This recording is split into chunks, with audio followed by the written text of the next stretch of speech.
ایک شخص کسی عورت پر عاشق ہو گیا۔ وہ ایک جادوگر کے پاس گیا، مجھے کوئی عمل کر کے دے، میرے قابو میں وہ آ جائے۔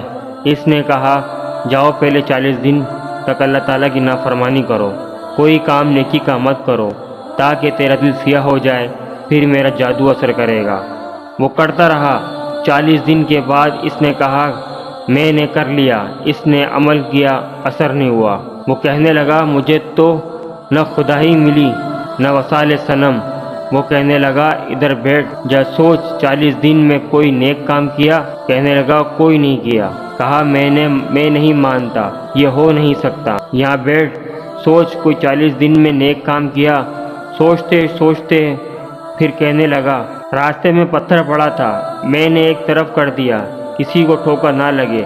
جادوگر کی ہائے نکلی۔ کہا کہ لعنت ہے تجھ پر کہ ایسے کریم رب کا نافرمان ہونا چاہتا ہے جس نے ایک چھوٹی سی نیکی پر تیرے ایمان کو سلامت رکھا۔ کہا، میرا جادو چلتا ہی اسی وقت ہے جب ایمان رخصت ہو جائے۔ تو توبہ کر اور میں کلمہ پڑھتا ہوں۔ میری تمام مسلمانوں کے لیے یہ دعا ہے کہ تمام مسلمانوں کا ایمان سلامت رکھے، آمین۔